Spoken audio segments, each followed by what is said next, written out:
Yes, you can run a 3-wire feeder to the house, treating the grounding as service entrance conductors, provided there is no metallic connection between the pedestal and the house. This hinges on understanding the implications of Section 250.32 (b)(2) of the National Electrical Code, which addresses grounding and bonding requirements for separately derived systems, specifically focusing on buildings or structures supplied by a feeder or branch circuit. To elaborate, let's delve into the core principles and requirements that underpin this allowance. Firstly, the crucial element here is the absence of a metallic path between the pedestal and the house.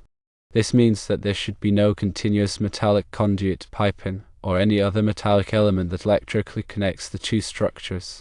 This absence is paramount because it prevents unwanted neutral current from flowing through the grounding path back to the source, which could lead to objectionable current and potential safety hazards. Secondly, when adhering to Section 250.32 (b)(2), the grounding electrode system at the house must be properly established. This typically involves connecting to a grounding electrode system such as a ground rod, ground ring, or connection to a metallic water pipe that is in direct contact with the earth for at least 10 feet. This grounding electrode system ensures that any fault current will have a low impedance path to ground, facilitating the operation of overcurrent protective devices like circuit breakers. Thirdly, the neutral conductor of the 3-wire feeder serves as both the neutral current carrying conductor and the equipment grounding conductor. At the house, this neutral conductor is connected to the grounding electrode system. The connection point is the main panel, with the neutral buses bonded to the panel enclosure, effectively creating a combined neutral and ground. Fourthly, the size of the grounding electrode conductor must comply with NEC Table 250.66, which dictates the minimum size of the conductor based on the size of the ungrounded conductors. This ensures that the grounding electrode conductor can safely carry any fault current back to the source. Fifthly, it's essential to use a main panel with a main breaker at the house. The main breaker provides overcurrent protection for the entire house and is a crucial safety component in this configuration. Sixthly, ensure that there are no subpanels downstream from the main panel where the neutral and ground are separated. Since the neutral and ground are bonded at the main panel, separating them at any downstream subpanels would create multiple neutral to ground connections, leading to potential problems. Seventhly, you should use appropriate sized conductors for the 3-wire feeder. The conductors should be sized according to NEC Table 310.16, considering the ampacity of the overcurrent protection device and any applicable directing factors for ambient temperature or conductor bundling. Eighthly, proper labeling is important. Clearly label the panel at the house as a main panel and indicate that it is fed by a 3-wire feeder from a remote source. This helps future electricians or homeowners understand the configuration and avoid making improper modifications. Ninthly, always consult with a qualified electrician to ensure that the installation complies with all applicable local codes and regulations.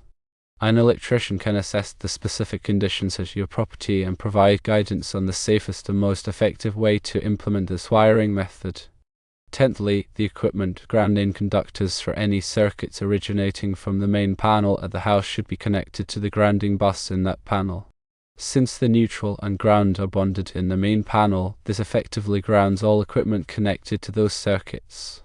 11thly, remember that while Section 250.32 (b)(2) permits this type of installation, it is not always the best or safest option. In some cases, running a 4-wire feeder with separate neutral and ground conductors may be preferable, especially if there is any uncertainty about the integrity of the grounding path or the potential for future modifications. 12thly, using a 4-wire feeder system offers enhanced safety by providing a dedicated equipment grounding conductor, which reduces the risk of objectionable neutral current flowing through the grounding path.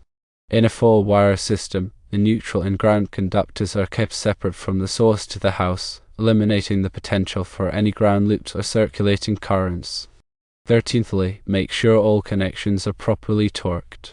Loose connections can lead to overheating and arcing, increasing the risk of electrical fires. Use a torque wrench to tighten all connections to the manufacturer's specifications. 14thly, perform a thorough inspection of the entire installation after completion. Check for any potential hazards such as exposed wiring, loose connections, or improper grounding. 15thly, regular maintenance is key to ensuring the long-term safety and reliability of your electrical system. Periodically inspect the panel for any signs of corrosion, damage, or overheating and address any issues promptly.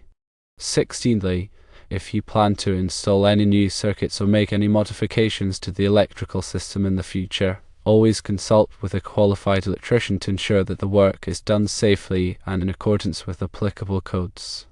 17thly, a 3-wire feeder configuration can be a cost-effective solution in certain situations. It is important to weigh the potential benefits against the potential risks and to make an informed decision based on your specific needs and circumstances.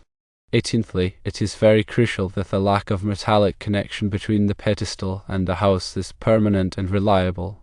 Any future modification that introduces a metallic connection could compromise the safety of the installation. 19thly, if there is any doubt about the integrity of the grounding path or the suitability of the 3-wire feeder configuration, it is always best to err on the side of caution and opt for a 4-wire feeder system. 20thly, when using a 3-wire feeder, the overcurrent protection device at the pedestal should be sized appropriately to protect the conductors feeding the house. This ensures that the conductors are not subjected to excessive currents that could cause them to overheat and fail. 21stly, the type of conductors used for the 3-wire feeder should be suitable for the application and environment. Use conductors that are rated for the appropriate voltage, temperature, and moisture conditions. 22ndly, when connecting the neutral conductor to the grounding electrode system at the house, use a grounding lamp or connector that is listed for the purpose. This ensures a reliable and secure connection that will not loosen or corrode over time. 23rdly, it is important to note that the requirements for grounding and bonding can vary depending on the specific edition of the NEC that is adopted in your jurisdiction. Always refer to the latest edition of the NEC and any applicable local amendments when designing and installing electrical systems. 24thly, the purpose of grounding is to provide a low impedance path for fault current to return to the source, which allows the overcurrent protective device to trip and to energize the circuit. This helps to prevent electrical shock and fire hazards. 25thly, bonding is the process of connecting all metallic parts of an electrical system together to create an electrically conductive path. This helps to equalize the voltage potential between different metallic parts, reducing the risk of electrical shock. 26thly, the combination of grounding and bonding is essential for ensuring the safety and reliability of electrical systems.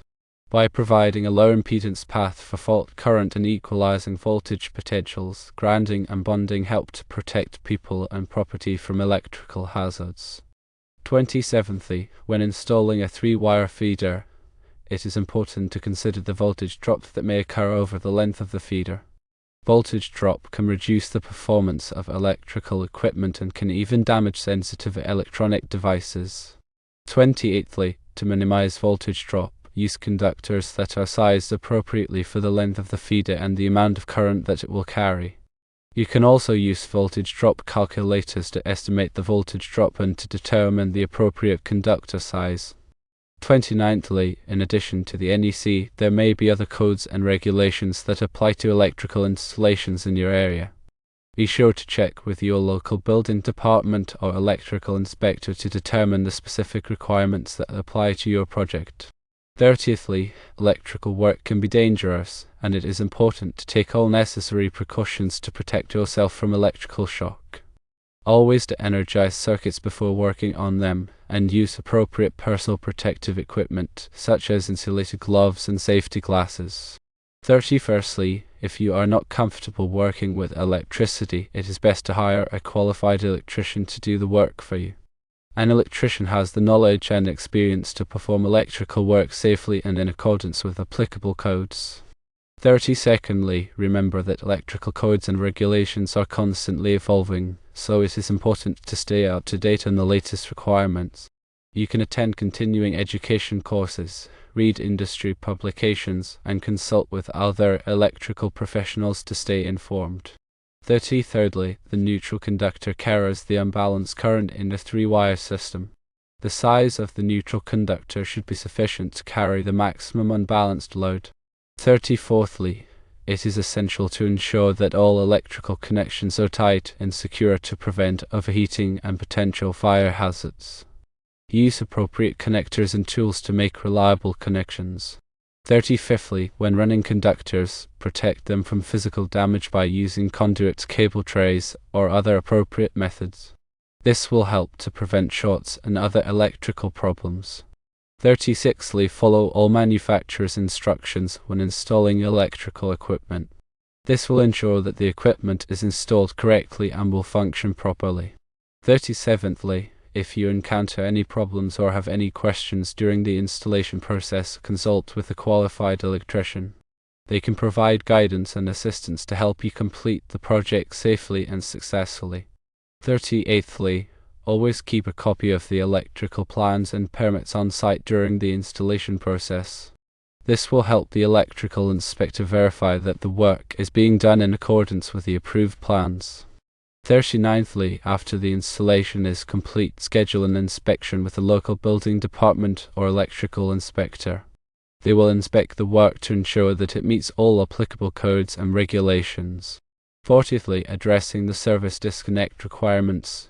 The pedestal at the property line must have a service disconnect. 41stly, the overcurrent protection device such as a breaker or fuse. This protects the feeder conductors from overloads and short circuits. 42ndly, the grounding electrode system at the house must be bonded to the metal enclosure of the panel using a grounding electrode conductor sized according to NEC table 250.66. 43rdly, all metal enclosures and equipment must be properly bonded to the grounding system to provide a low impedance path for fault currents. 44thly, it is important to maintain separation between the neutral and ground conductors except at the main panel where the bonding jumper connects them. 45thly, if you are using metal conduit, make sure to use appropriate bonding bushings and jumpers to ensure continuity of the grounding path. 46thly, proper selection of wiring methods such as using non-metallic sheath cable or conduit can also help to minimize the risk of creating unintended metallic paths. 47thly, if you are unsure about any aspect of the installation, consult with a qualified electrical engineer or electrician. Their expertise can help you ensure that the installation is safe and compliant.